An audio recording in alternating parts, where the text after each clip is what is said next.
finishing off with the bang in a few bunches. Okay, thank you for putting through feedback as to who you think it may be. And on that last time he did walk past, I did see the 3 spots on his right muzzle that are indicative of Kunyuma. So thank you for confirming that it is him. That doesn't sound good.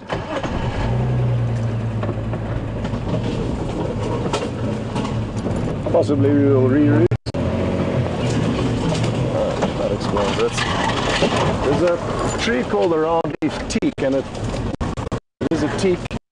Teak is a very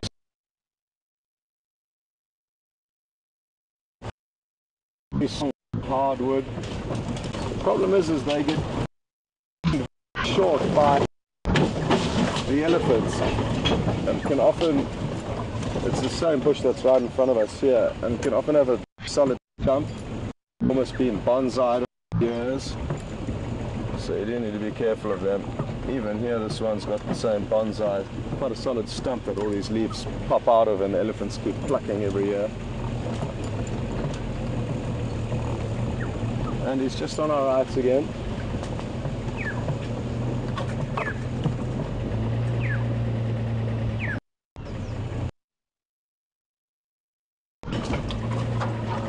Black-headed oriole was calling.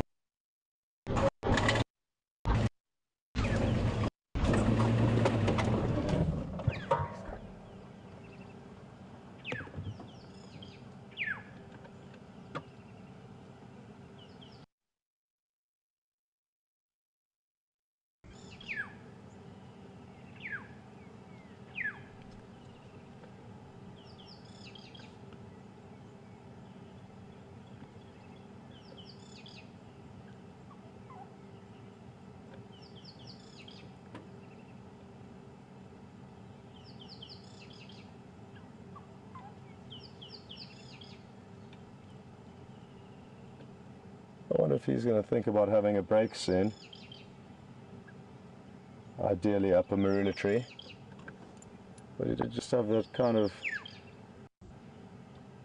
tired look on his face there, all of a sudden.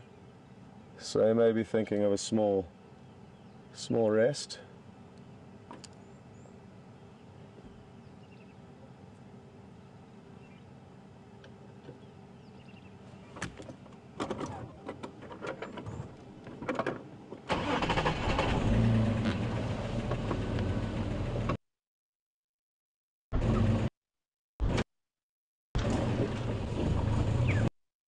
Been digging here. Oh, I think this could be an aardvark hole, and that's what he stopped to sniff.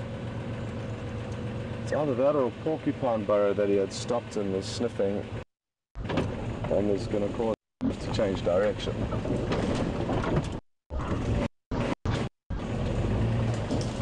How we are going to do this exactly, not too sure.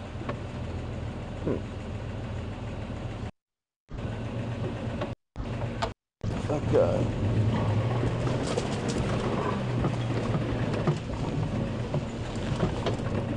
No, Jason, we're just going to have to lift this branch up. Again, we may lose signal to get through this little archway.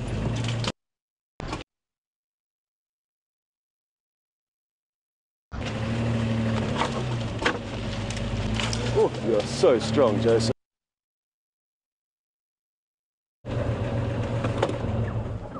He's just over there, Jason.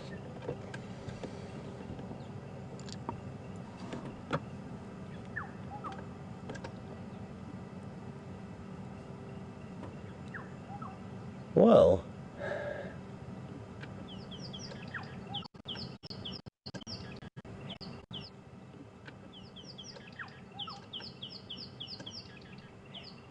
as I said, he did seem to have a tired look on his face all of a sudden, and now he has decided to have a break, and I'm glad he has. Whew, that off-roading has required some mental concentration. It's not a physical exertion. But what a wonderful morning we've had, and so lucky to be viewing this animal again. To be able to see animals and know who they are and see them as frequently as we do really is something magical for me. To know that this leopard, what it's been doing for the last few days, slinking around two big male lions, stealing little tidbits of his buffalo kill whenever he could.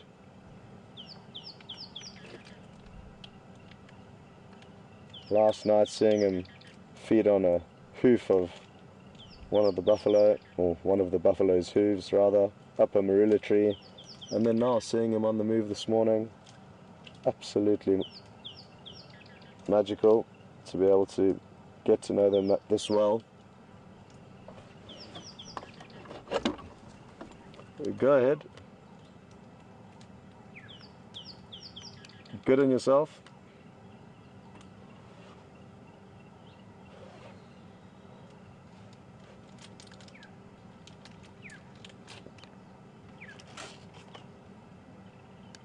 I did, and I did manage to locate him about 10 minutes ago.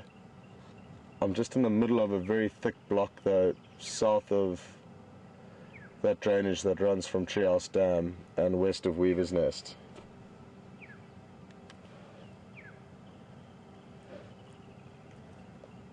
Yeah, he's just lay up now. I think Gowrie Main might be the best access points west of Weaver's Nest.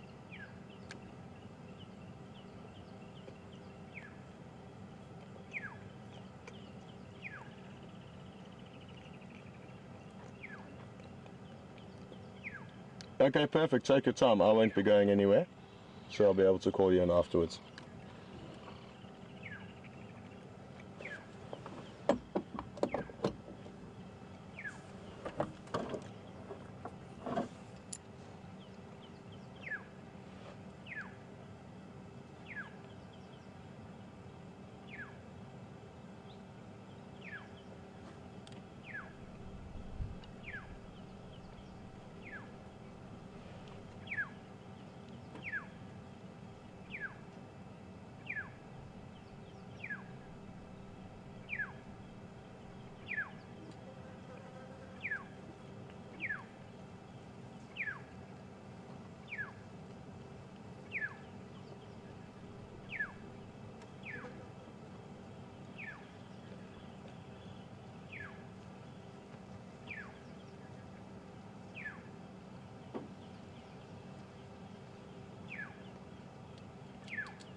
Copy, thanks VM. Happy to stay with him for a few minutes, see what he does, and then it might be good to join up with Mark, see what he's up to, and if Kunyuma gets mobile, then obviously we can come back here.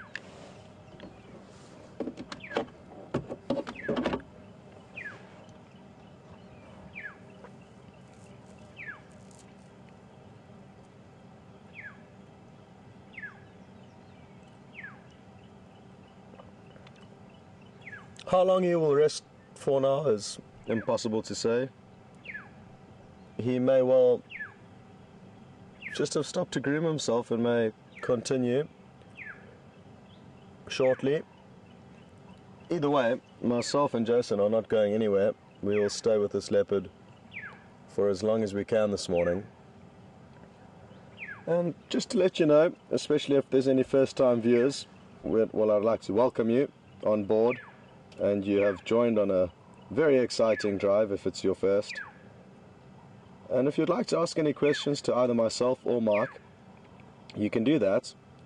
And to do it is you would hashtag Safari Live on Twitter or questions@wildearth.tv on email. So please send those questions through, and then VM, who's in final control, will relay those to me via my earpiece. And just to give you an update, Mark is now moving through Arathusa in search for other excitements. So as soon as he finds something, we can always link back to him while this leopard rests.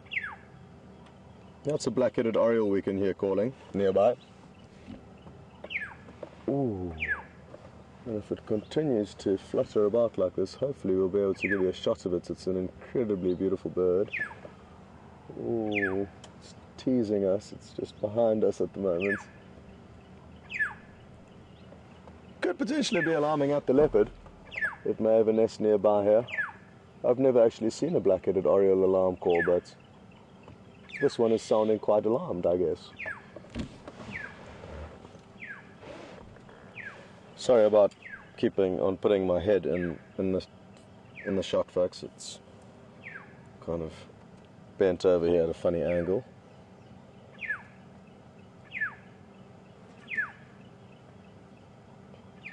Okay, Jason, it appears like the black-headed oriole has moved around to our left now, so be ready to pounce.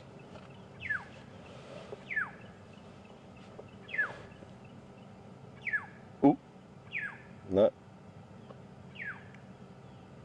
It needs to do another lap. Maybe. Do you think so? Come on. Come on. It's sitting up. It's not close, but beautifully. Oh, there we go. That'll do. Well done, Jason. So that is the black-headed oriole, a beautiful bird. Bright, bright yellow body. And it's got a red bill. I'm not sure if you can see that. But it's busy sharpening for us. Or maintaining rather than sharpening. What an awesome, awesome sight. Well done, Jason. I'm guessing it's going to fly off shortly. It seemed to have been flying from tree to tree, making a few calls, and then flying to the next one. Who knows what it's looking for or why it's making such a racket, but I'm glad it is. What a performance.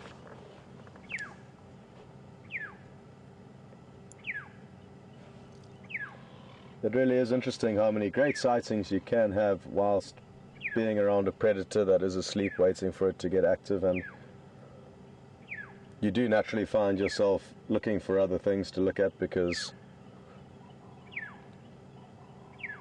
a sleeping leopard in long grass is not nearly as entertaining as one on the move, so you can often find other interesting little things going on around you.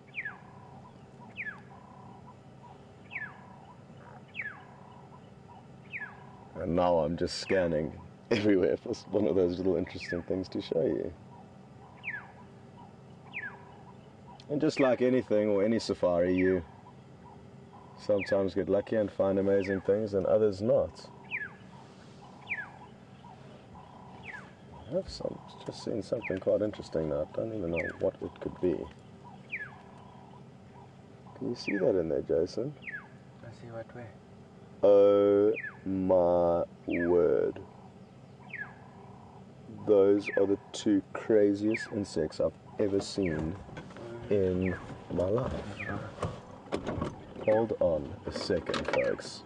Now this is just ridiculous what's just happened, because speaking of strange little things to look for, I've just spotted the two craziest little insects you would ever imagine. How's the angle there, Jason?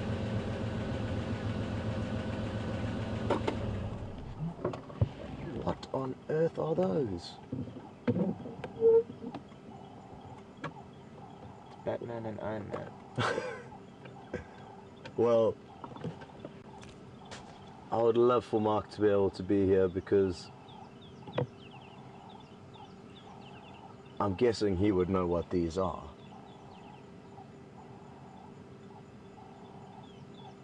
VM, can you believe what you're seeing there? The one on the left looks... Yeah, VM just said it looks like something that belongs in the ocean, was his response. And I couldn't agree more. Especially the one on the left, the black one. The red one's really, really beautiful. What kind of an understandable insect shape, whereas the one on the left is just bizarre. Whew. Well, I'm sure there are some specialists out there watching that are going to be able to ID these incredibly interesting looking insects.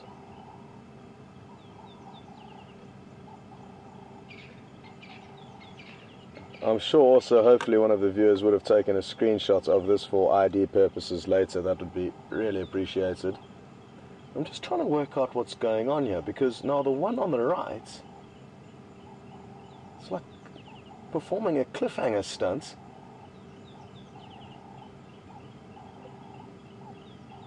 With 3 of its legs gripping onto the leaf, one of them gripping onto the leg of that black funny creature, and its back 2 legs dangling, so it's hanging vertically, whereas the other one seems to be better gripped onto this leaf. And then there are these crazy little white hairs, almost like silk it appears.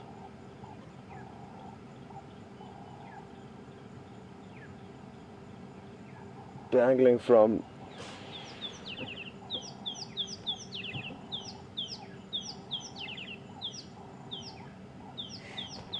well, we've got somebody that said this is a black spider and a red moth, and that does make complete sense. It does look like a spider on the left, and it is a red colored moth. Are those the official names for these animals, or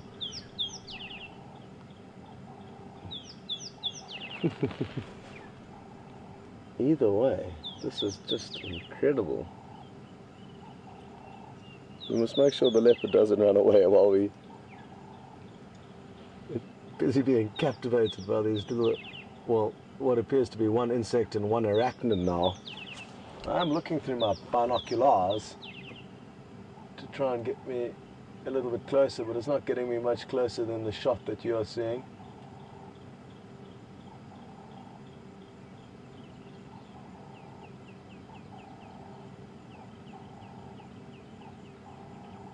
I'm also trying to count the legs of the black one to see if there are in fact 8 legs, because that would then therefore make it an arachnid, a spider.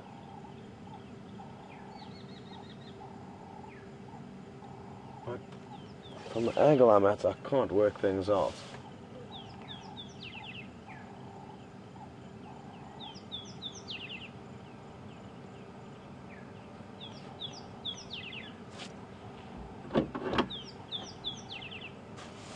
Via, maybe ask Mark to check his phone, and on the Twitter feed you can see a screenshot.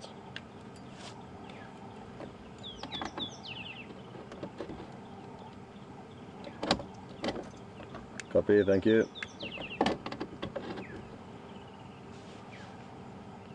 Can you believe what just happened? It's been pretty cool. Because I started to panic after I said you find yourself in these situations, you look for smaller things and often find something interesting, so then I started scanning furiously for something small and interesting to talk about.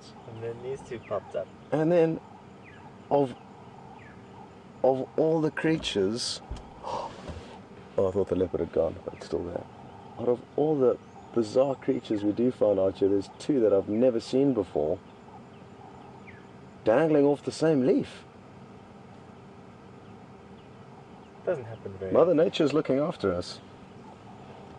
Mother Nature is certainly looking after us.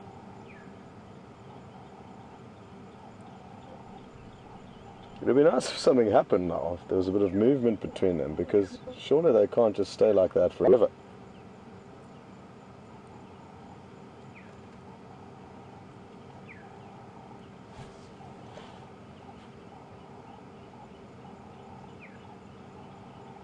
Well,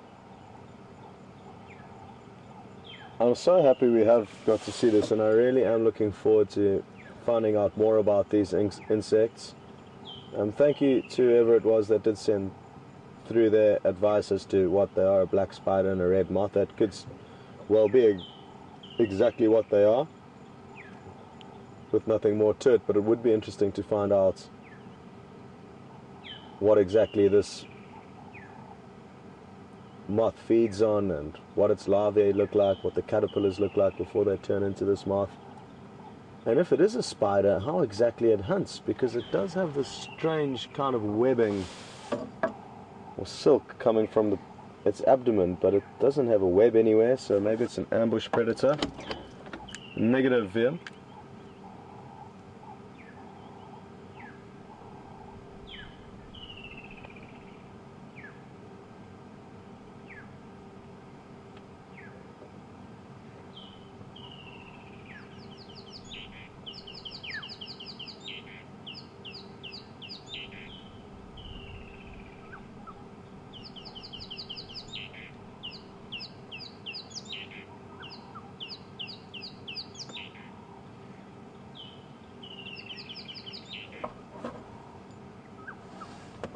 Did it move? Yep. Oh, I missed it. Look how weird the legs are.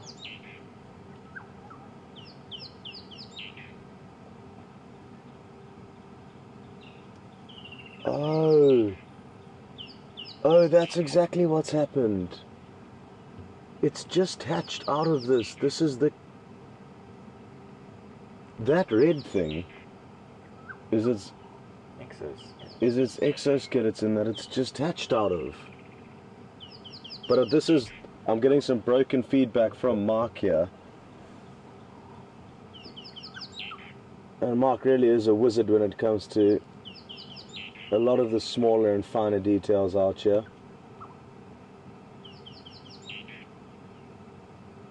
Okay, a twig walker. Copy. And I think that makes sense. It would have just broken out of that exoskeleton. So it's not two animals. It's...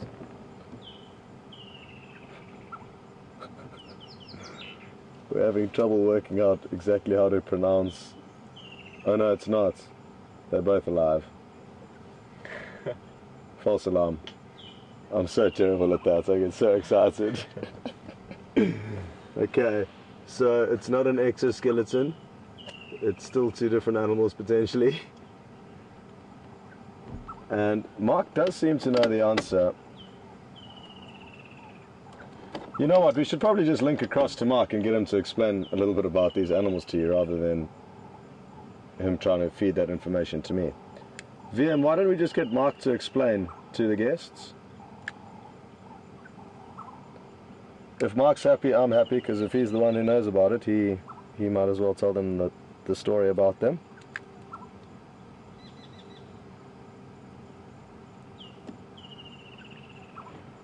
So I'm sure you all copied that plan, and it does make the most sense. We should have done this minutes ago. So in a few seconds you will be heading across to Mark, and I really wish I was also heading across with you guys to hear the story about this insect, but I'll be able to chat with Mark at breakfast and find out the lowdown as to what this is.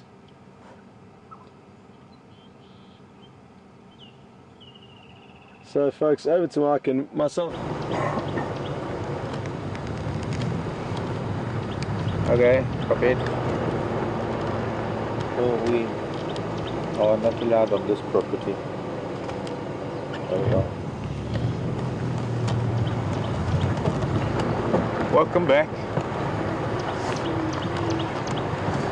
And just want to get through this little very narrow crossing.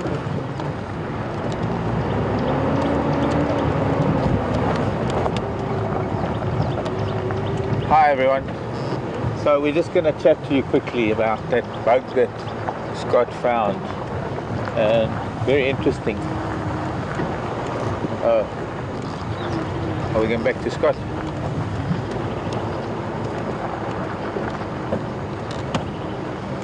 The twig wilter bug. Now the wonders of modern technology, such that someone took a screen cap and then FC, oh, I don't know how they did it, but eventually it came to a smart device on the vehicle, and I had a look at it.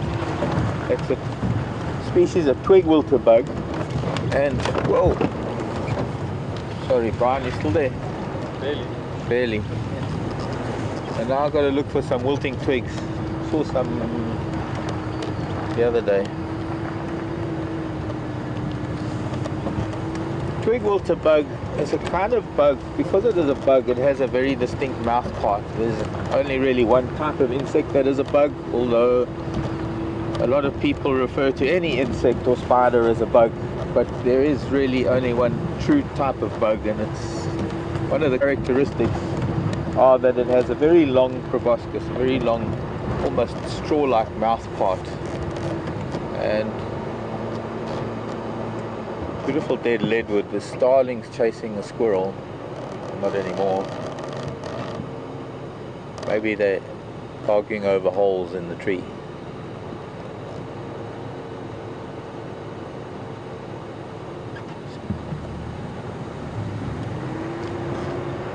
You either get vegetarian twig wilt, or which are the twig wilters, or you get maybe carnivorous or insectivorous twig bugs, not twig wilters. They're called assassin bugs. Cicadas are bugs. They also belong to the bug family. Stink bugs, of course, a lot of people know what stink bugs are, or shield bugs. And for these particular bugs, they sit on the end of a twig close to the growth point, or not far from the growth point, where some of the softest plant material is. If they can get that mouth part, that straw, into the veins of the plant, and they suck the sap, and they take all the nutrients that are meant for the growth point of a plant. They take all of those nutrients, and it causes the ends of plants to wilt and die. So they are quite a hindrance to, I guess, agriculture, or of agricultural importance to us humans, because they can get into our crops. One of the most important of the bugs in terms of agriculture and farming is the cotton stainer bug, which is a cousin, very close cousin of the twig wilter. What happens is oh, look at this little child kudu. Hello, baby. Where's your mother? Oh, there's mom at the back.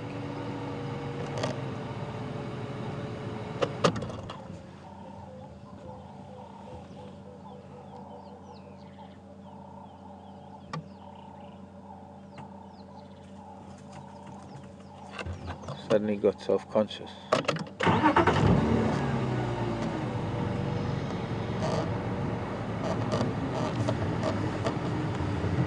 Cotton stainer bug gets into the freshly growing seed within the cotton plant, and by opening up the seed, it invites a fungus that stains the cotton. And so cotton stainer bugs have been very important in the cotton industry throughout time.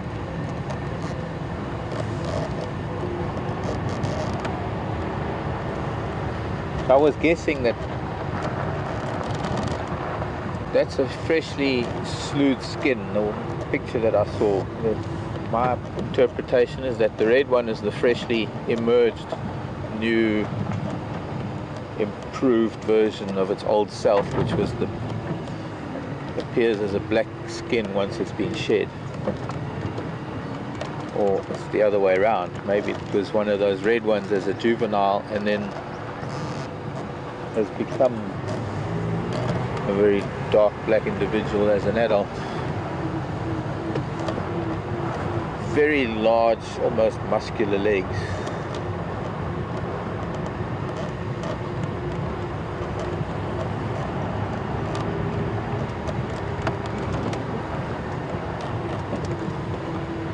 Morning, little boy.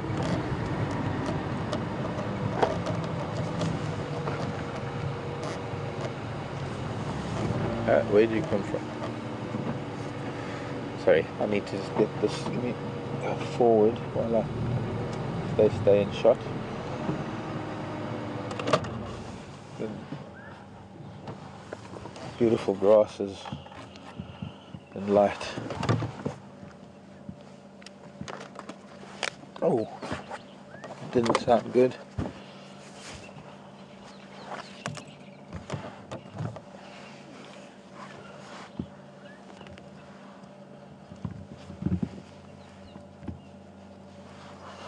Okay, we can go. Start to get a layer off. Starting to get warm again.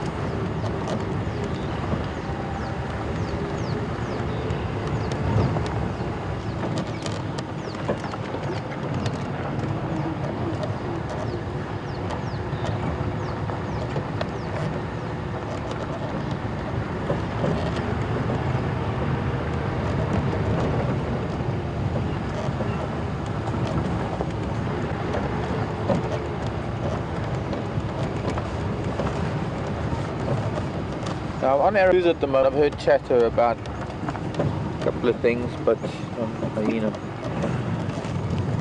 but not clearly. So I need to get a little bit further south.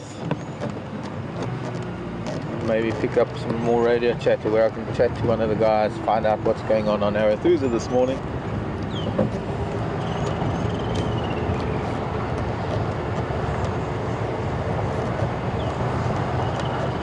There was some cats here last night. I wonder where they went, wonder what they got up to. Probably one of the largest groups or prides of lion that I've seen in a long, long time.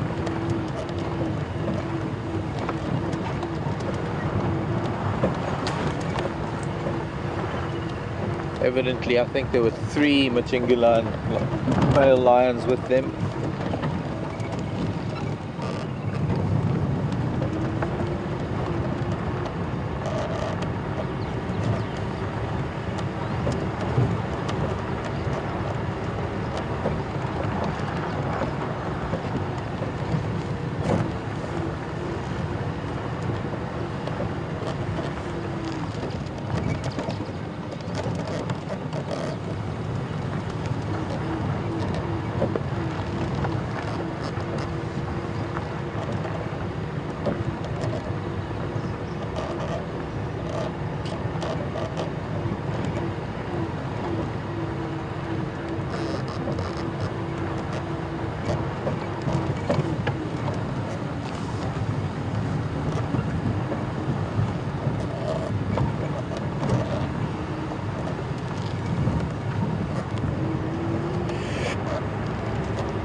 This end of this wattle branch, that's the kind of thing that a twig wilter will do,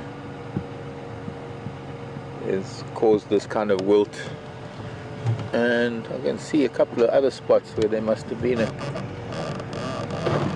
few more that died. Here is an interesting beetle doing the very same thing.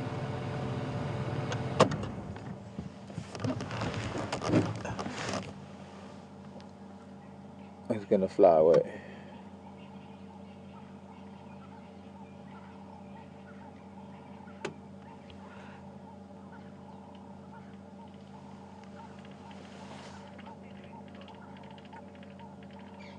That's not a bug that's causing the wilt on this wattle, it's a beetle. I was asked about the Japanese beetle yesterday. This is a cousin of the Japanese beetle. We do get a very similar. Strange enough, that Japanese beetle is actually a scarab. This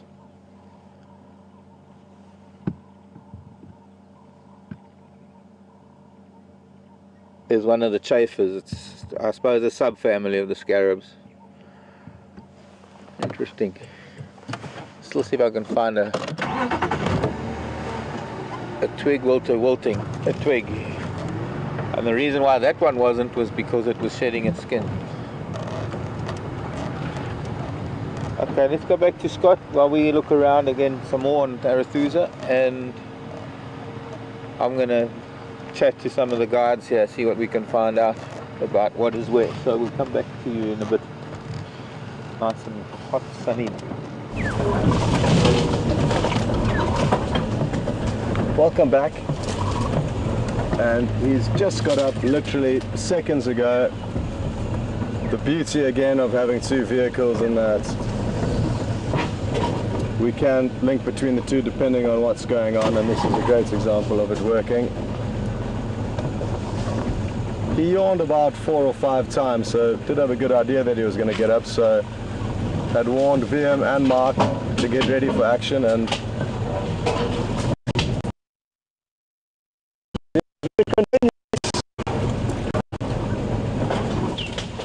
the adventure continues.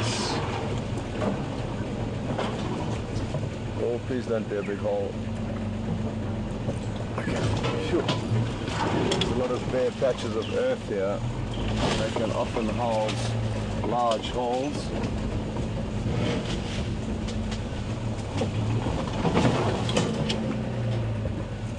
You still got them there, Romeo?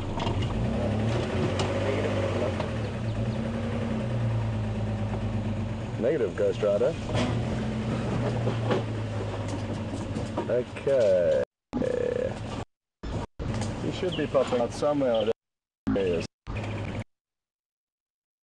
Oh, trying to...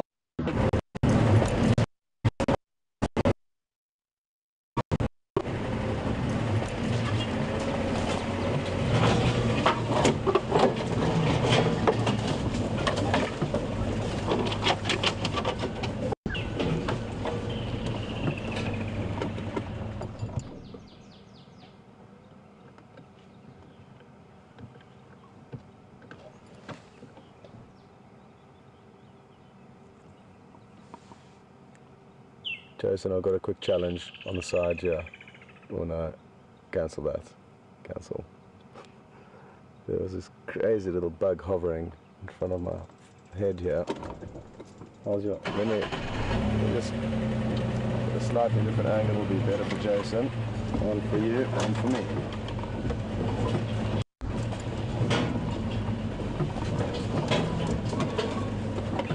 There we go. Oh, sorry boy.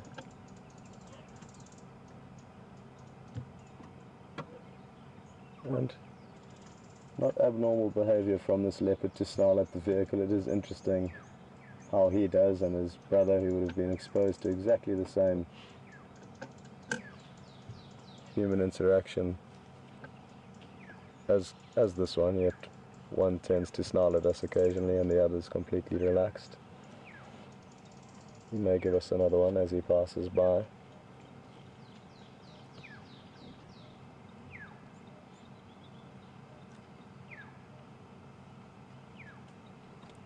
Beautiful.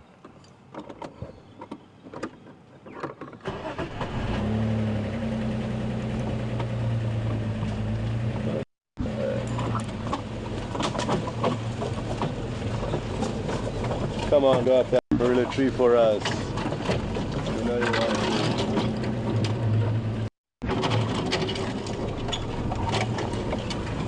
No, not today, or not this Mvula tree at least. Maybe today on another Mvula tree.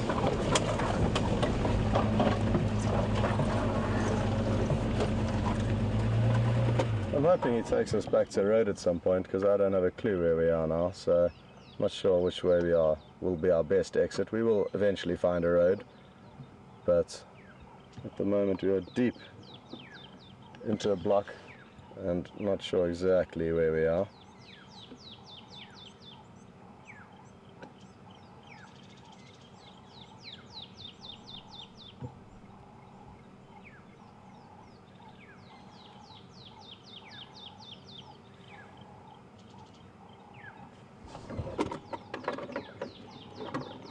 Oh, that Mvula tree there looks like a good one.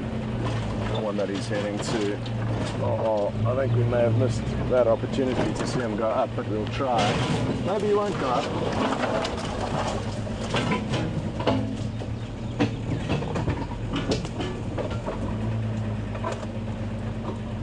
Where's he gone?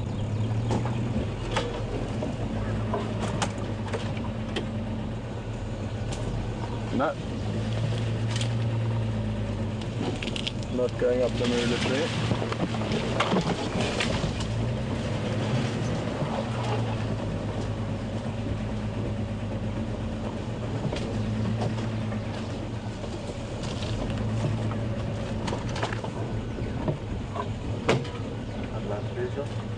Yeah, it's just up ahead there.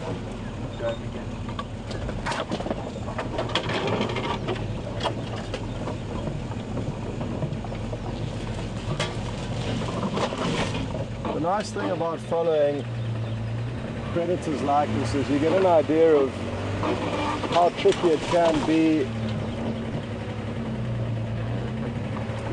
for them with regards to just coming across prey. If you think of how long we've been following him, we haven't seen one animal that he could have potentially eaten.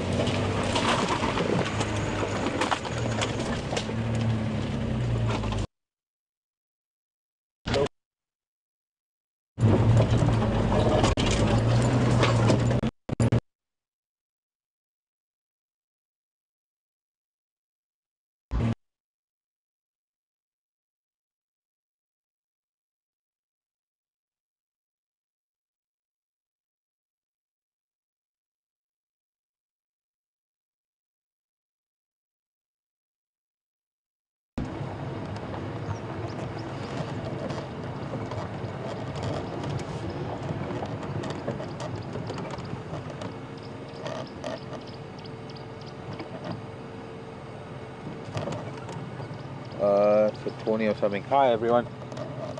Hi everyone. I've just seen an African hawk eagle. That isn't one. Let me just turn around a little bit. Not too sure. I'm just looking at white on top of the wings here. That's very unusual. Let's see who this is. The hawk eagle behind us. Yeah, now that is with white on top of the wings and white above the tail. Turn again for me, please, bird. Get the raptor book out. I'm going to turn again so we can maybe see that hawk eagle.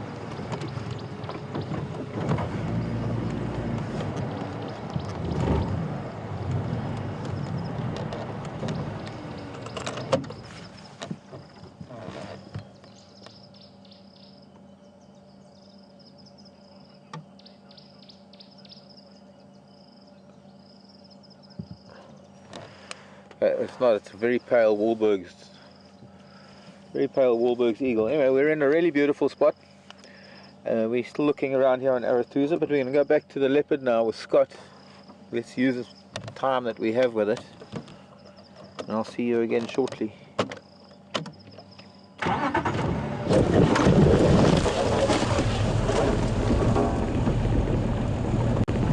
Welcome back. And we are just busy trying to relocate him. Incredibly thick vegetation we're going through, as you are well aware, because you are right here with us every step of the way, which is the wonderful thing about this experience. People all over the world enjoying the sighting, and we can't thank you enough for following us. Enjoying the sighting, and we can't thank you enough for following us, because without you, the viewers, the show would have no reason to run.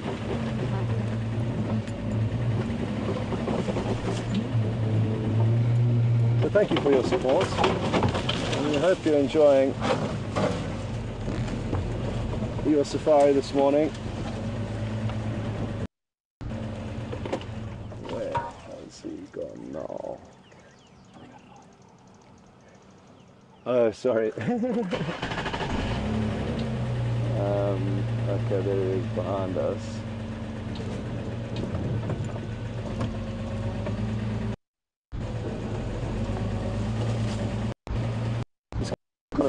He's just behind us there. Let's see where he is. You got him? Yeah. Just going to see where he is next.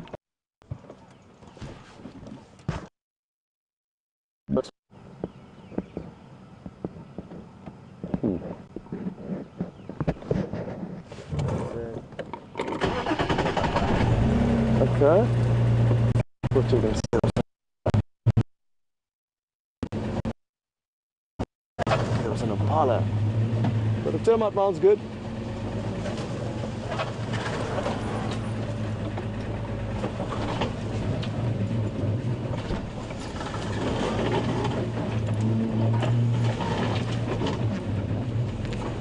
Well, I hope it's big.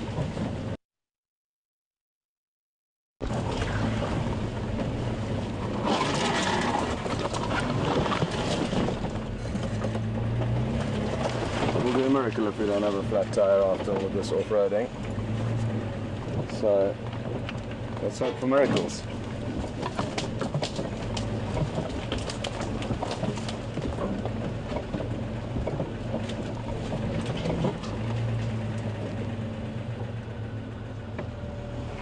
He's already passed through that gap, eh? Yeah. There he goes.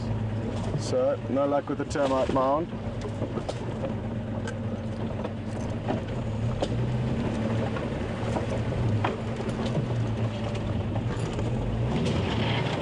It really is going to be so interesting to see where he pops out. If he does pop out anywhere, or where we pop out eventually.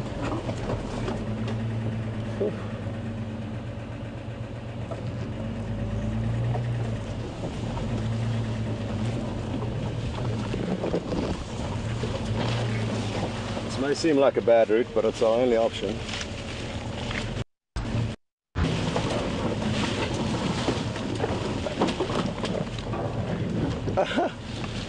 Welcome to the jungle.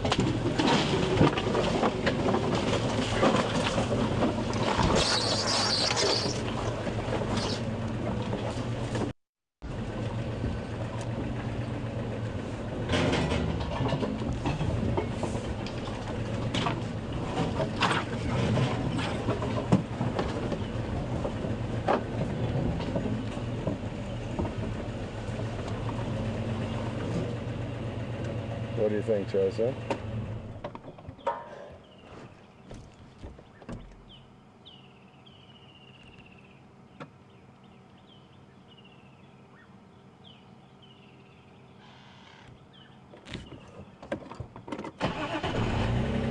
Okay. Where is he gone? I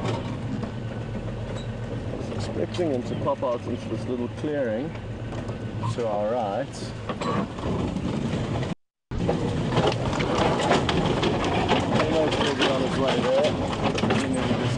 Track of his every movement because he has been zigzagging quite a bit. Ooh.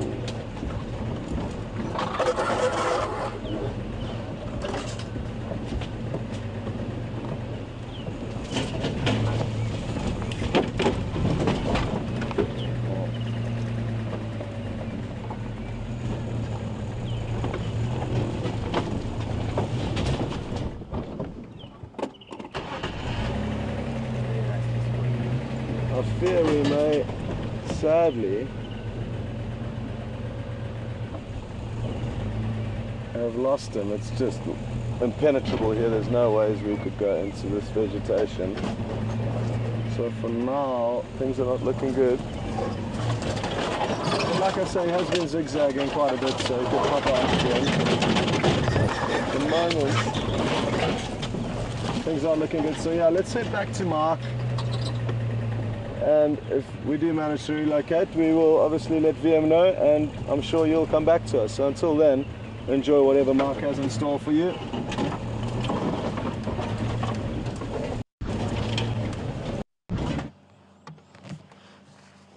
Okay, copy.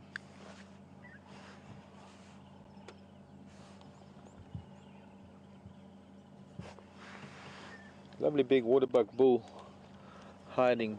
He thought we didn't see him. Or maybe he thinks we can't see him.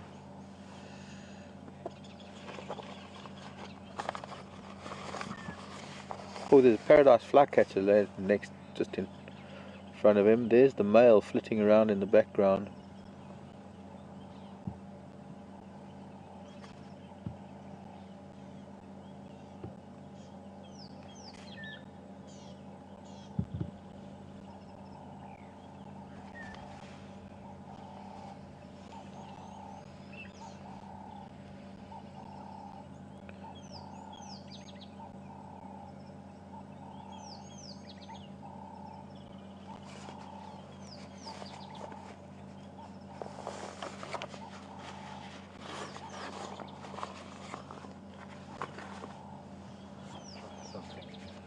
Pardon? And there's flycatchers having a bath. What was? Well, there's also a blue waxbill down there. Where? There.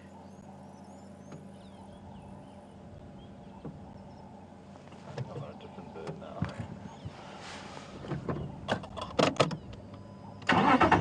Can't see.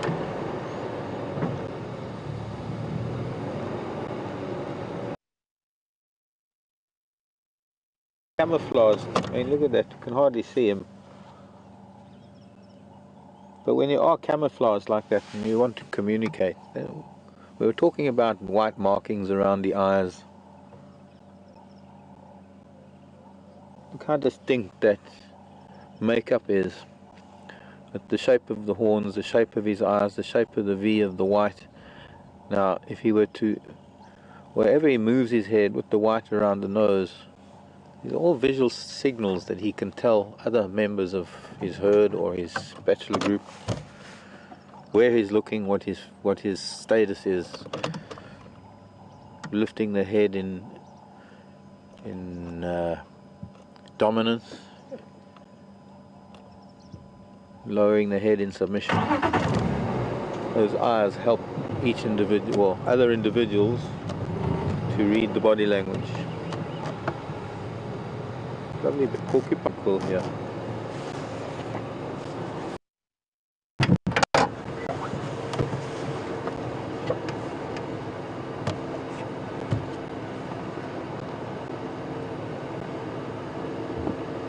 Look what I've got for you, Vib.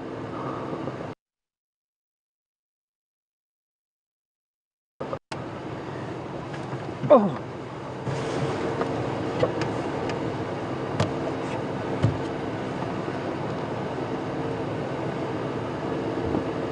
Look what I've got for you, Vib. Oh. Interesting quill.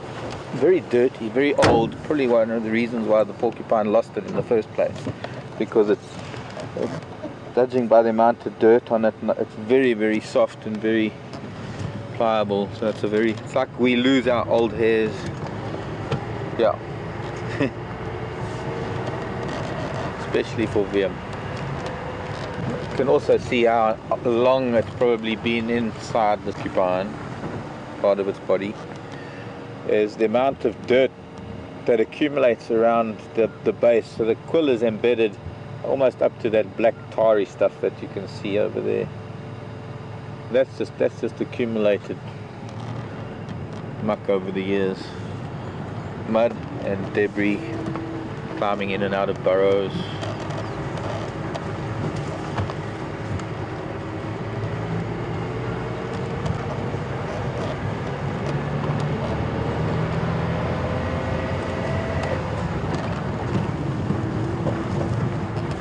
Liam hates the quill so much because Scott and I think it was Hayden and Peter as well, over the weeks that we've been driving around and finding porcupine quills, and sometimes we just pick them up when we're not on air, when the other vehicle is broadcasting. We find them and they find their way into the dashboard and around the vehicle, and Liam is always getting stabbed by them somehow. So he doesn't like them very much. But I understand that because my Land Rover is full of porcupine quills too. And over the years, I've jabbed myself too on a number of occasions. And it's painful, it bruises. This one, of course, is not one of those that's, although it is very sharp, it's very flexible, so it won't be too bad.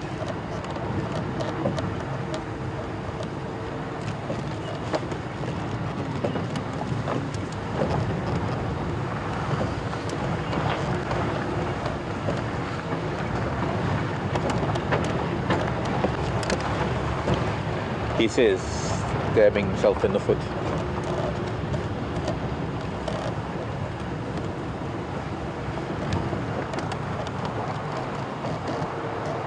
There's a tortoise.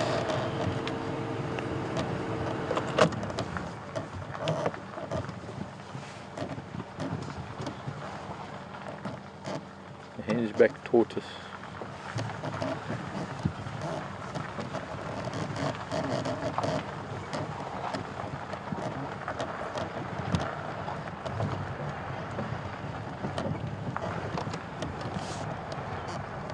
Okay, I'll tell you what we'll do. We'll confuse everyone.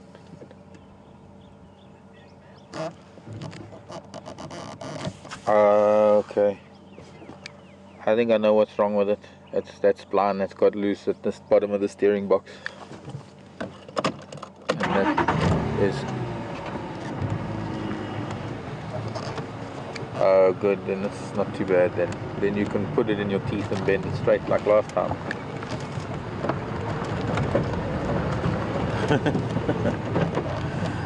Okay, Scott is limping back. Jigger. Steering rod.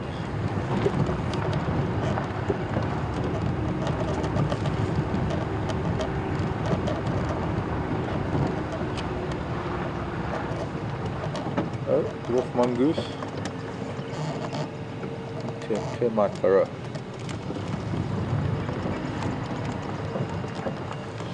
Oh, sorry, child.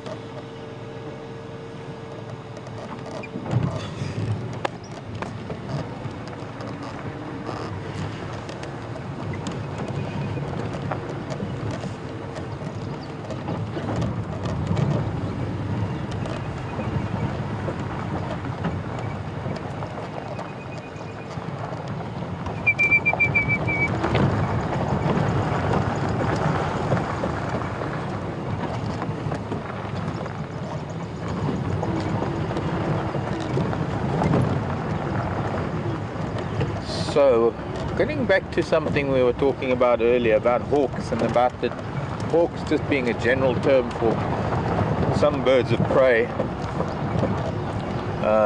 Hello, buffalo.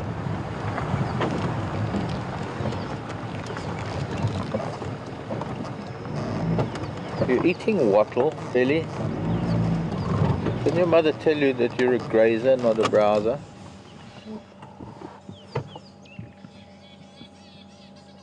Maybe got bored of the stuff in Yeah. the grass. Good. Wants a bit of a variety of his grazing. But we do have a couple of birds with the name hawk in their name, like the African hawk eagle.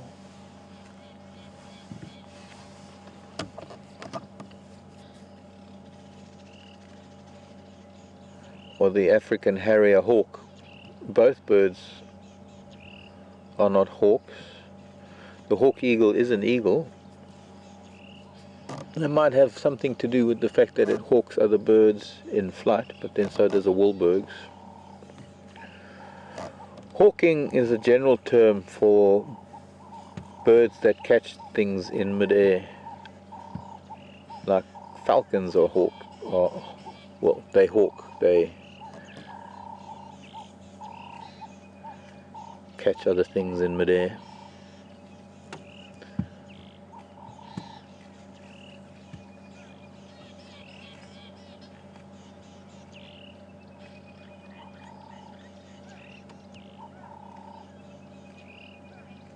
I suppose I should really look up the definition of a hawk, according to Oxford.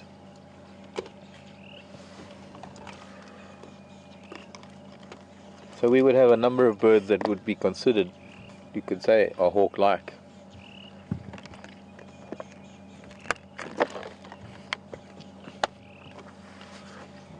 The kites, for example. Just going to go forward a little bit. I think I can see some insect eggs. I can't get out of the vehicle. Yep, looks like the caterpillar eggs. They've hatched already. Yeah.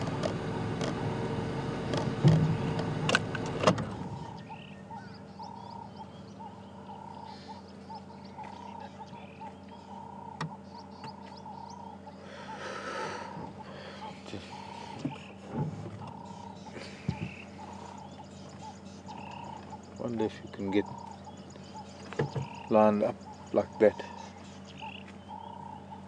if it would work. Quite a large moth. They must be quite a large moth, because for a caterpillar to lay, or rather a moth to lay that many eggs and that size, but also for caterpillar to start that size, must grow into something fairly large, like maybe one of the emperors.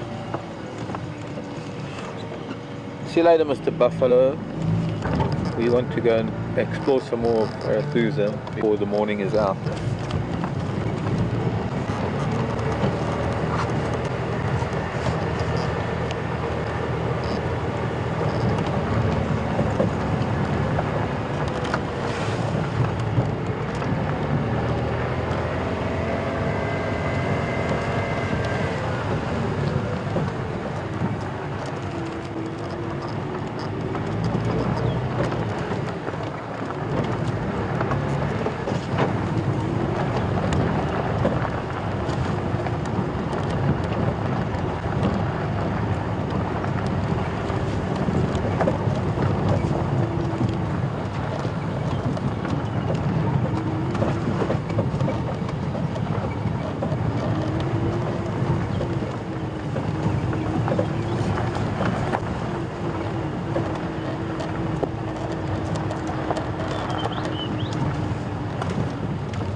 Probably been on some of the roads I haven't been on before, or yet, and quite strange. You know, one would have thought that in 2 months maybe would have had more occasion to come on some of these roads, but well, nice to see them every now and then. But I guess we've always been caught up in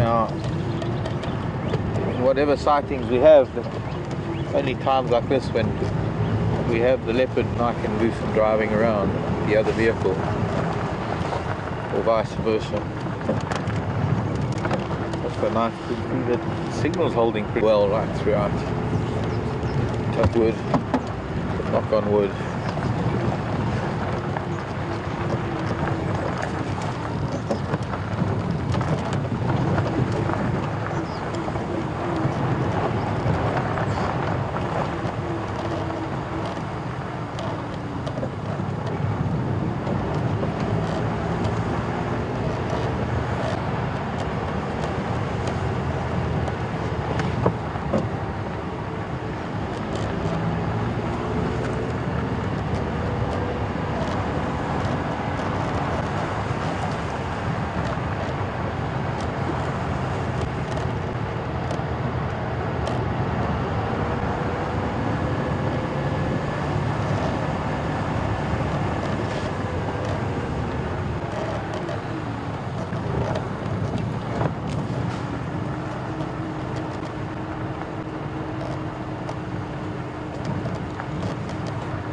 Jeffrey, morning to you, Jeffrey in Texas. Nice to hear from you again.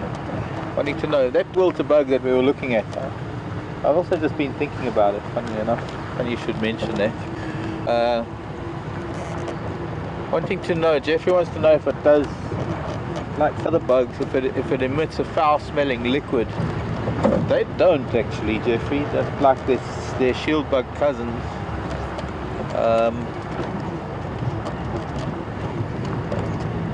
There are a number of other bug species that do emit smelly liquid as a defense mechanism. Most of the twig wilters are colored, well, they've all got the danger colors, what we call aposematic coloring. They've all got the yellow, red, black, white, or variation of that combination, which pretty much signals to everything that does seem to indicate to some extent the toxicity of the bug, or the distastefulness of it.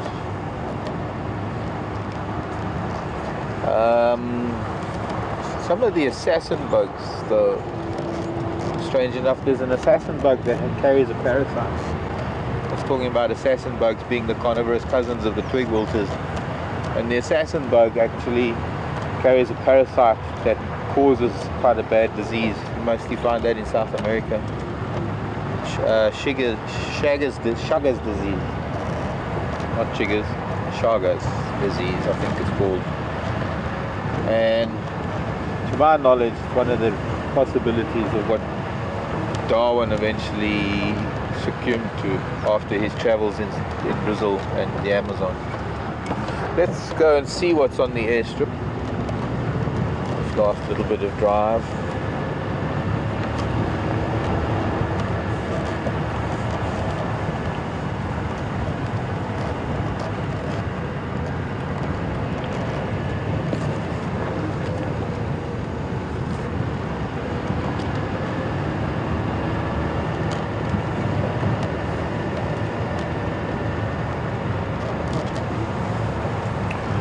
Most of the twig wilters or sapsuckers, you get other bugs called sapsuckers,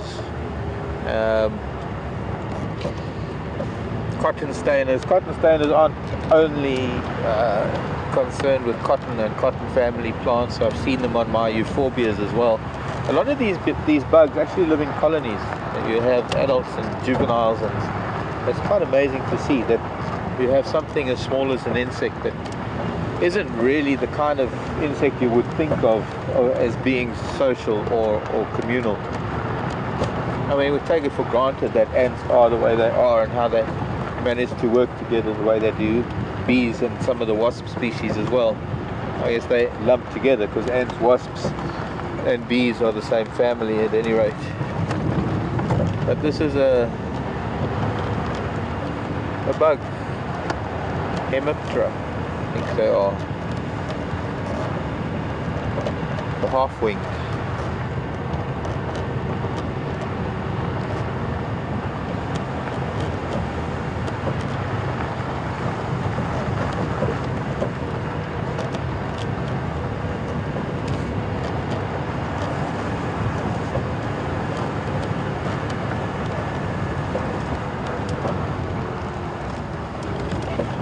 There are a large number of aquatic bugs too, many which are very much of importance too because they eat mosquito larvae, but they'll also eat tadpoles and fish. Very large ones are erroneously called water scorpions. They're not scorpions, and they might have a very long tail, but they don't sting with it, they breathe with it. And some of them with a very much shorter mouth part than some of the plant sucking bugs. Some of those can give you a pretty nasty bite. As small as those mouth parts are, they stab you with it.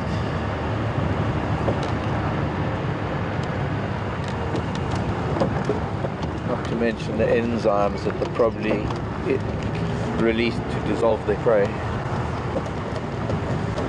So, the bugs.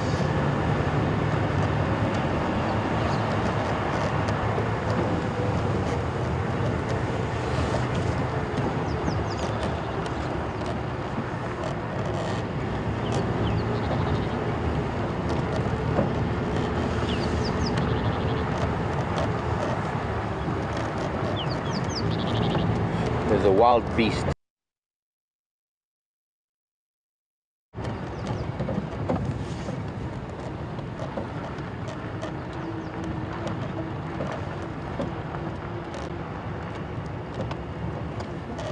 No, airplane's landing. Okay, airplanes, just stop. I'm crossing the airstrip. Just stop where you are.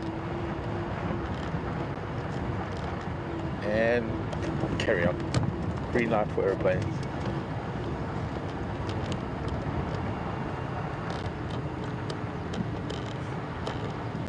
This, I think, is that youngster that was chased off by the bull the other day. This looks like it.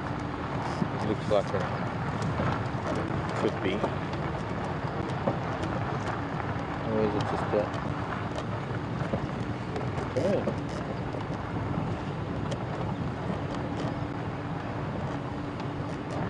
Lone female, actually.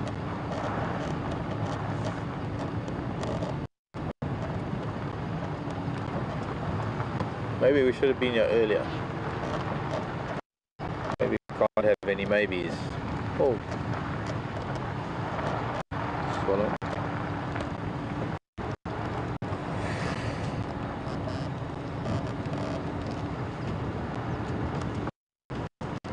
Quite amazing how it's starting to drying out a little bit. Some of the grasses, the leaf blades of the grass are starting to, they're not shriveling up, but they tend to fold up when it starts getting dry to conserve moisture. While they can still basically photosynthesize, they're not losing too much moisture. But this is looking a little bit drier than the lush green it was last week after the rain. So all we need is another little drizzle again. We've had grey mornings, but it hasn't really produced much rain.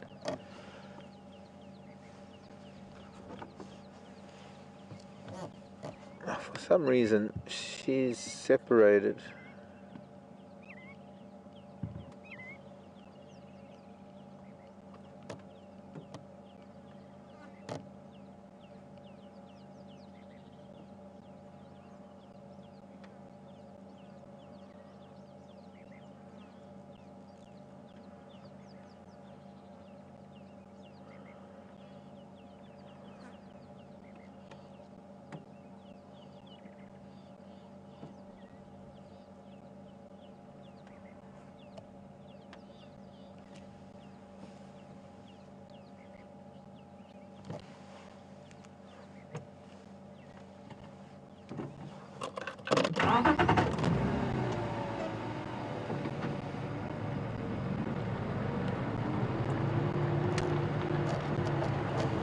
I wonder if maybe not the lion that came this way last and scattered the herd.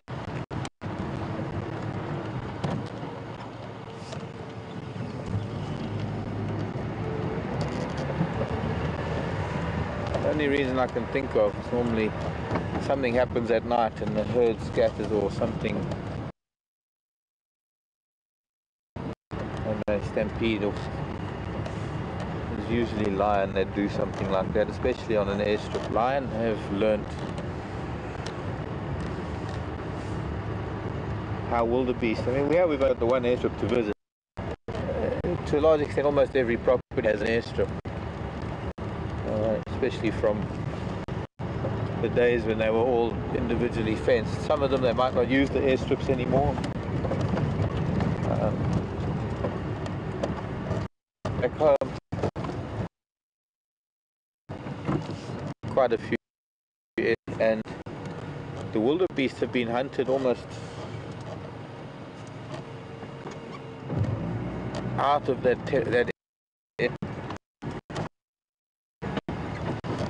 because the lion learned how to hunt them on the airstrips, and that they just slowly decimate the herd over time. As the herd, there's nowhere else to go, there are no other open areas for them, and wildebeest need these open areas almost as much as the lion, especially at night.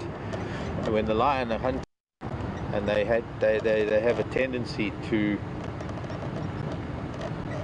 or rather the wildebeest,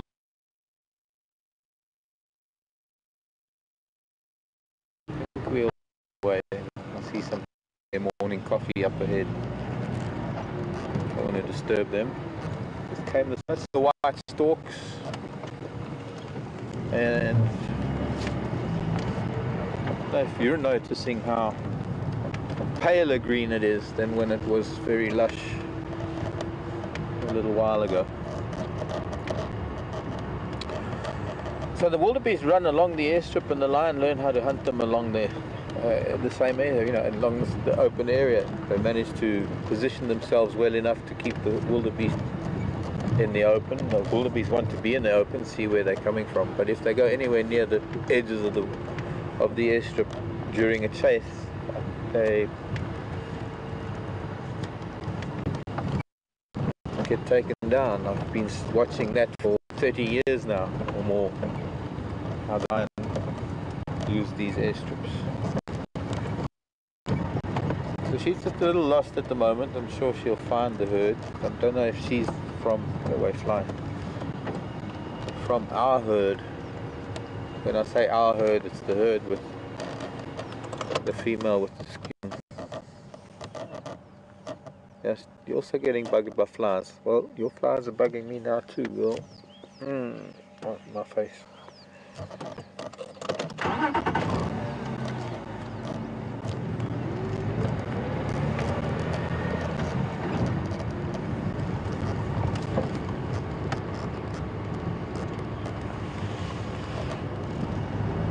Something to monitor. We'll come back again tomorrow or later this afternoon.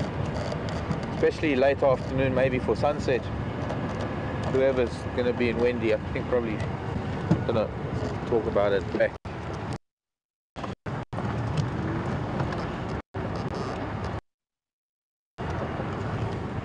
Nice to come back. That's when a lot of the animals are coming back onto their strip there at night. See if there's a herd that comes back. She's probably wise to wait close by. So let's go to see Scott and catch up with him. And I'll see you when we get closer to Juma. We're going to start making our way back. It's starting to get pretty hot. Animals are starting to seek shade.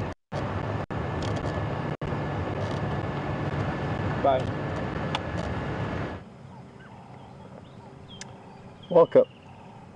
Welcome back, folks. Myself and Romeo are very slowly making our way back towards camp.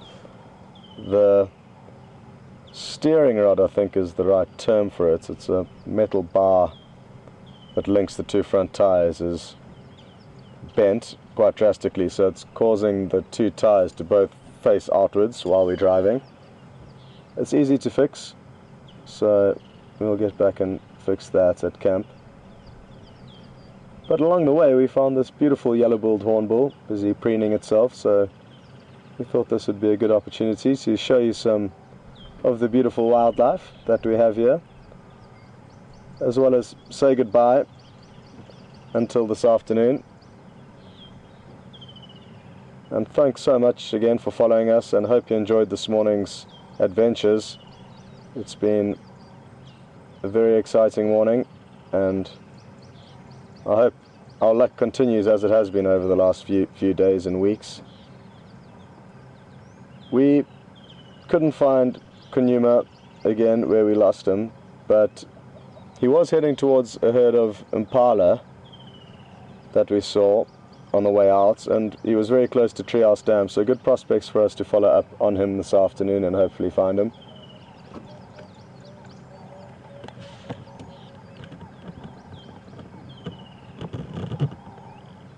And we'll just enjoy a few last shots of this beautiful hornbill. We are so close to it that we should certainly make the most of this beautiful sighting. I'm not sure what exactly you've been up to with Mark and Arathusa, but it's a beautiful property, and I'm sure Mark's showing you a good time there. Oh, it looks like it may be warming up for a call, so VM, just give us another minute or two here. If he does his call from this angle, it'll be really awesome. And he did just start calling there, so he may just be getting his feathers ready for the show before he unleashes.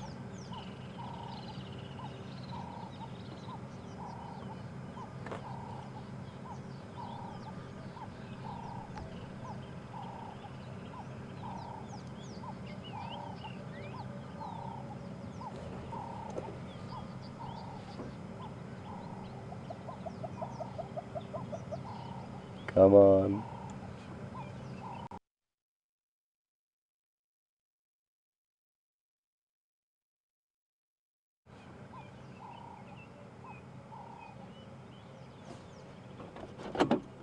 Go ahead.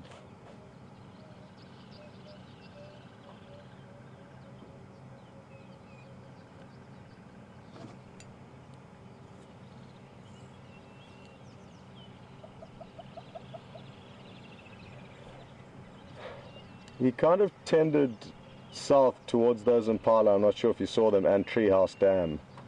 But basically, he was heading directly between Treehouse Dam and where those off-road tracks came out.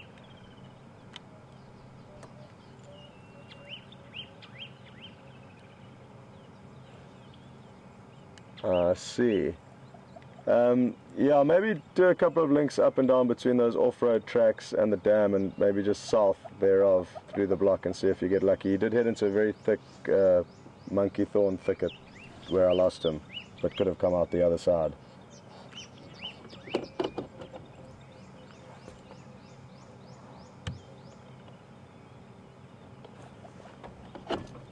Yeah, affirmative. Nearly back at camp. Sorry about that, folks, but we're just letting another game viewer know exactly where we last saw Kunyuma, and that way he might be able to get lucky in relocating him. And I'm hoping that now that the final feathers are in place and the vocal cords have warmed up, he is going to perform its call. They do a very funny kind of dance move where they lift their wings up above their head.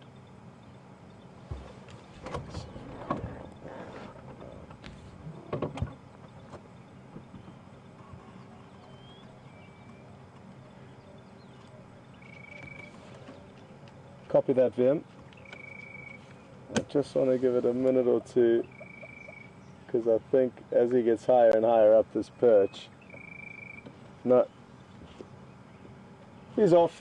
So from myself and Romeo, a big thank you again, and until this afternoon, enjoy what Mark has in store for you. He's just found something really cute and interesting, so you're in for a little treat, and enjoy the rest of the drive. We'll see you later this afternoon.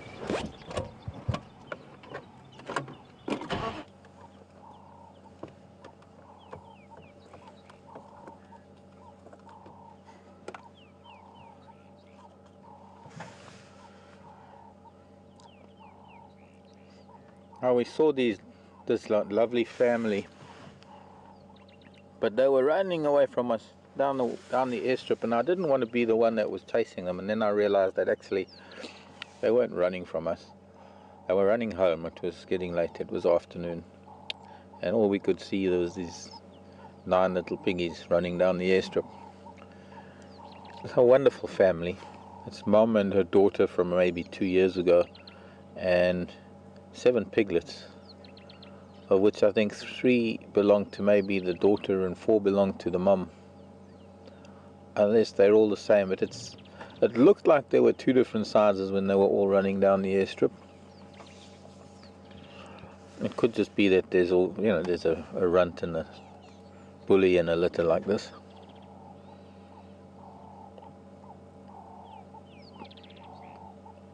But I'm hoping that they'll come out into the open a little. Very busy grazing.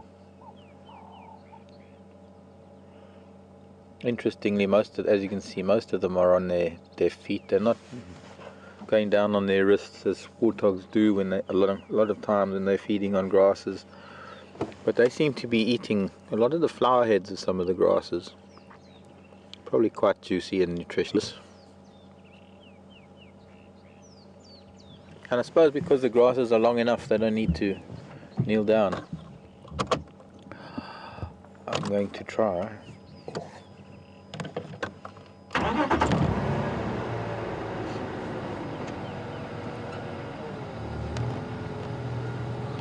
Creep a little bit up towards them.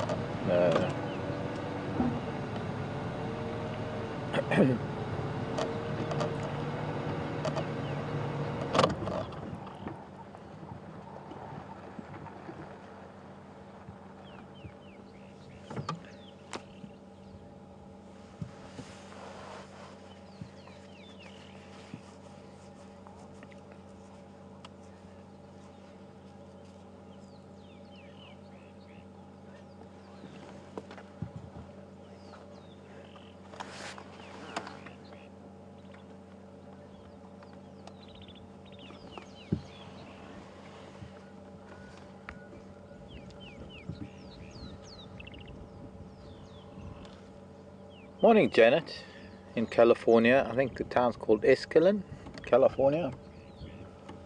Wanting to know how often bull elephants fight. And Janet's also asking about who gets mating rights. I don't really fight that often, Janet, because elephant bulls live in their own society that develops a hierarchy, I guess isn't really the right word. It's more a rank system, with the oldest and biggest of the bulls being kind of like the generals, and the younger boys needing to go through a lot of lessons, many lessons in life. When it comes to mating, however, it's normally the matriarch of a herd, whether it's her or any of her daughters that need to be covered. It's normally the matriarch that will keep younger bulls at bay and wait until a more mature bull comes in. And one of the reasons for the must gland or the temple gland leaking is the secretions are very pungent, as well as the others, the dribbling that they leave behind. But the rubbing on trees and that big elephant probably in must. But by rubbing on trees, they're leaving a message that not only to message to the females and the matriarchs that come around, but also messages to other younger bulls. And when other younger bulls smell these big dominant bulls in must, it suppresses their testosterone levels. It suppresses them or their must periods. And so I found an impala kill in a tree. I missed that this morning.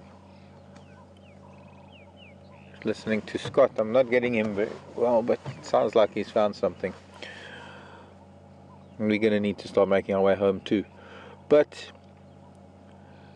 that very hierarchy that elephant bulls have means that when they do have to compete, or when there is competition for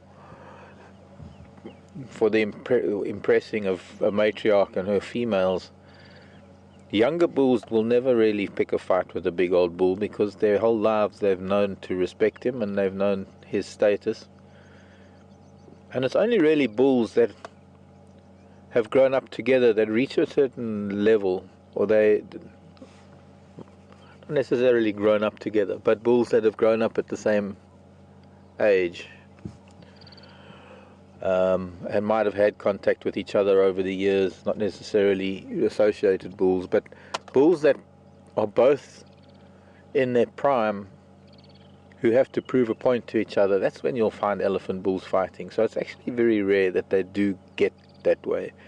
There is the other thing, that elephant society is pretty disciplined, and they don't really take to violence too much. I mean, females tend to reprimand the calves at a young age when they get too boisterous. And I have to be honest, I've seen elephant bulls fighting, but I've never seen it really get very bad or intense. Saw it the other day in Manileti, in fact. But the younger bull, not necessarily younger, but the weaker bull turned tail and ran, and the bigger bull chased him for a while. Doesn't matter what you are, whether you're a human or a car or a bull elephant, you don't run from a bull elephant, but you also can't stand your ground sometimes. It's hard, it's a very difficult decision to make, and at which point do you make that decision? So let's go see what Scott found up on quarantine. I want to go and see it too. I believe there's an Ellie bull there. Might be able to make it to go and see him before the end of drive. So long, piglets. I know we'll come and see you all later. Mind the eagles, mind the leopard. This is exactly where VM found Shadow the other day. We were driving up this way, and this is exactly where Shadow was crouched in the grasses. And I wonder if it wasn't because she was waiting for one of these little piglets. That is a mother. I'm seeing she has been lactating. So she's about a 2 or 3 year old, maybe the daughter of this old girl. All these little piglets. Don't think I've ever seen so many at once. So let's go see what Scott's got.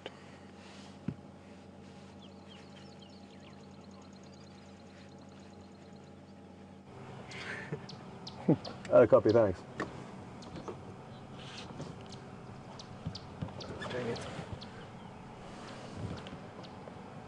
Welcome back, folks, and as you can see, there's the rear end of an elephant wagging its tail, and that is not why you've come back to us, but we thought we'd show you anyway. We found something more exciting and more interesting than that, and as Jason pans around, you'll notice that there is a young impala in the fork of this tree. And we drove past here this morning and I don't think we would have missed it. So sometime between when we left at 6 o'clock this morning and now, a leopard has killed this impala. We're very close to the final control, probably half a mile away if that. And we are just going to have a quick look around now to see if we can find the leopard who is responsible for making this kill. We have just arrived here. And we're just going to take it slowly because, as you are well aware, the vehicle is having slight problems here.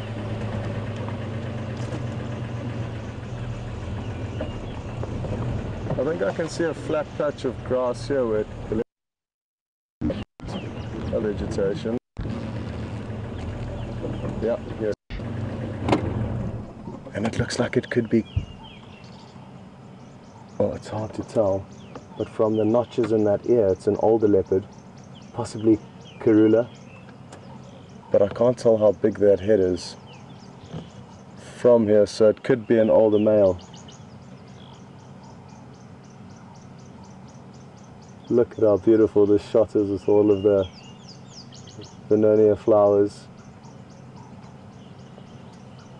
And I'm fairly sure that this leopard's simply getting its breath back from having made this kill and hoisted the leopard up the tree, and could well go up and start feeding shortly.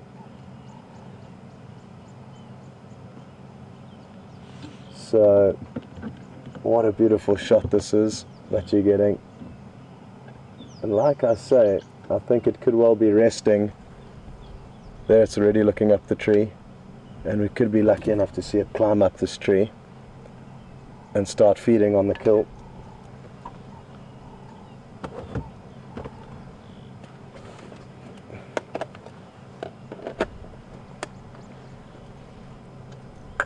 How big does its head look from up there, Jason? Does it look like a male or a female to you?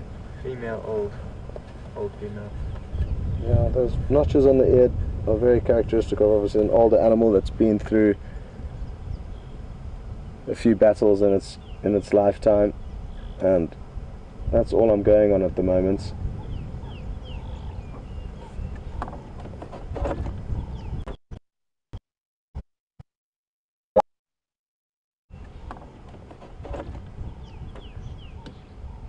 This leopard's lying up at the base of the Mvula tree with the kill in it, just close to Inga's house.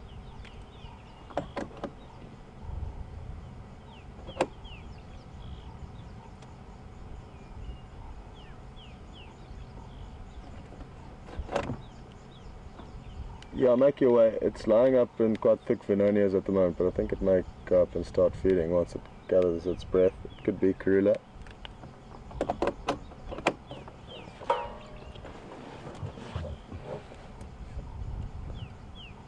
And I was mentioning to Jason earlier today, where is Karula hiding? We haven't seen her tracks. We've hardly seen her in the last few weeks.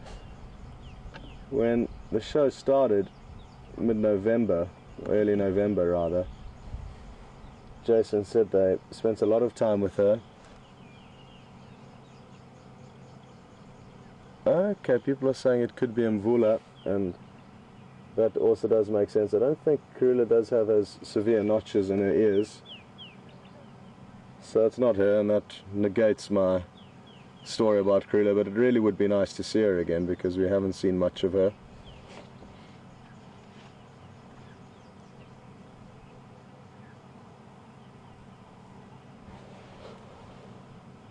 It looks like the leopard would have dragged the kill in towards the tree from the same angle that we are looking at it across the road.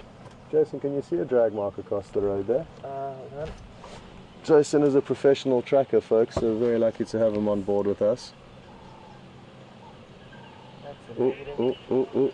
Watch here, Jason. He probably thought there was hyenas popping into the equation, and that certainly is not Karula, that is Mvula. What a beautiful, beautiful specimen.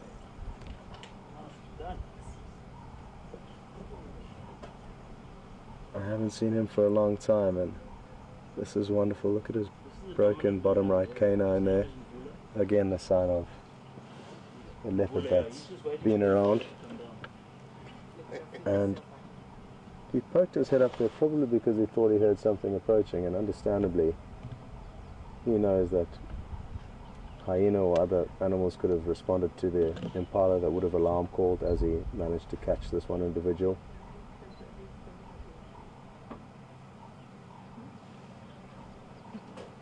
And what a great view that provided us.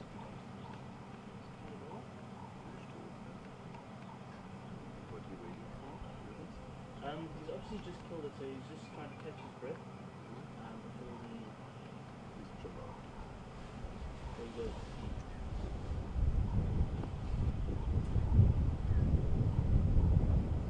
That was absolutely incredible when he lifted his head up with all these bright red flowers.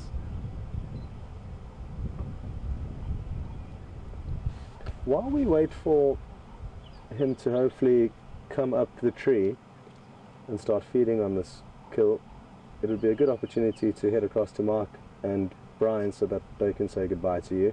So we'll catch up with you shortly, and over to Mark.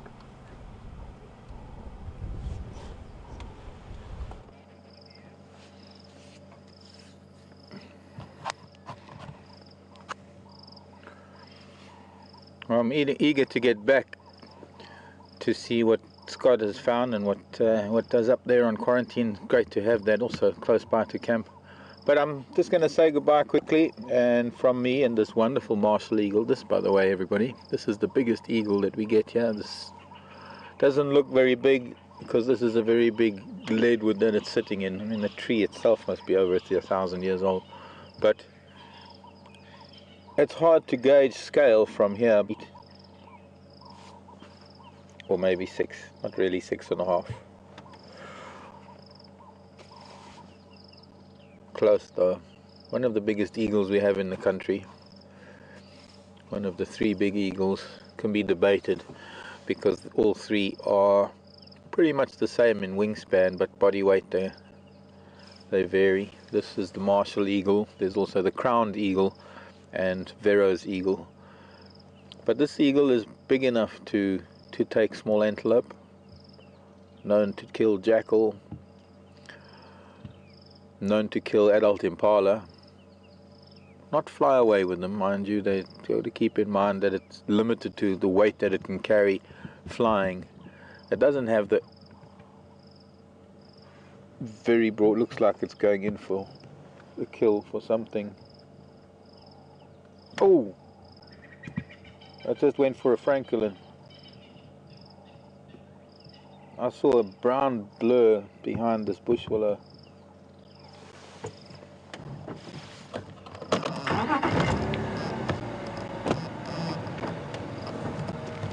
Very fond of guinea fowl, and one of the few eagles that preys on large monitor lizards because of the strength of monitor lizards and the size of the martial eagle's talons. The martial eagle's talons. Be interesting to know if it's flying. It's coming up again, flying up again, and is it going to come above the trees? I'm going to probably land in the closest tree to it. I didn't see if it was carrying anything. As I was saying, the prey, what it's going to carry is limited by weight. It doesn't have the broad wings of the crowned eagle that make the crowned eagle able to lift far heavier prey items than a martial eagle. But I saw it fly. I didn't get to see it rise above the tree line. A lot of birds sitting in trees there. Obviously because the sudden excitement of Franklin being startled by a 6-foot wingspan in their sky, in their immediate vision. Pity I can't see it now. Anyways, so just another eagle that, not just another eagle, but the biggest of all our eagles.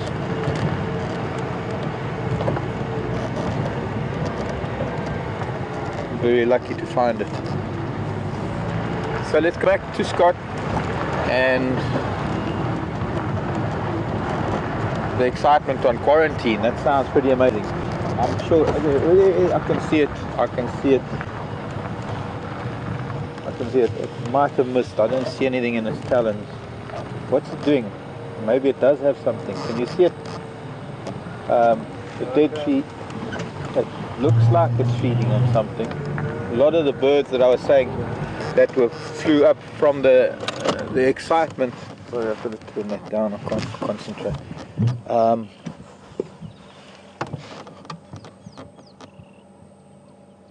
No.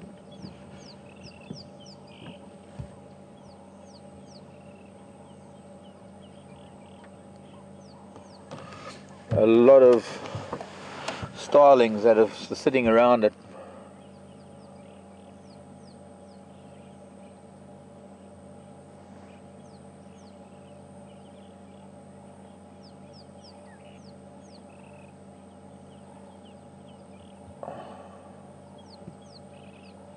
Very flimsy branch. The starlings just landed to the right of it.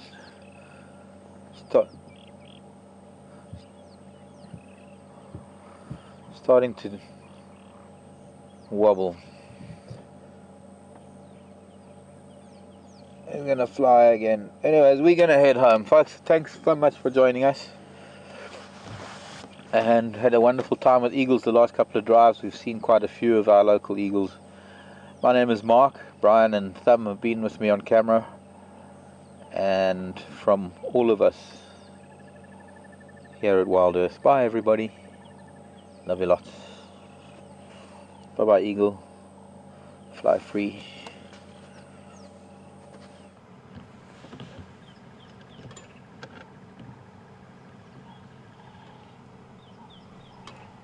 Welcome back. I'm so happy you got to see that incredible bird of prey with Mark. Martial eagles are one of my favorites, and have only seen one or two since I've been out here, and had brief glimpses, so very happy that Mark found one to show you. I'm not sure why Mvula is taking so long to start feeding. He may already have a fairly full belly.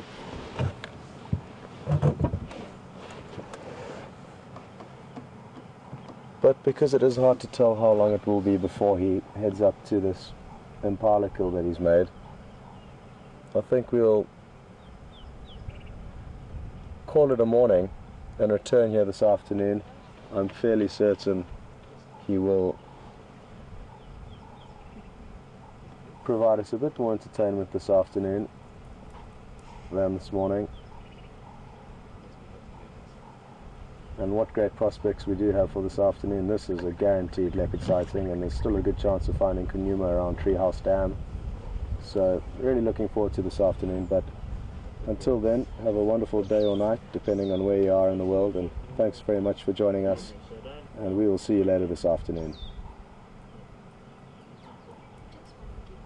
A big thank you to Jason as well for his brilliant camera work and tree pushing abilities whilst we were off-roading, and to VM in final control.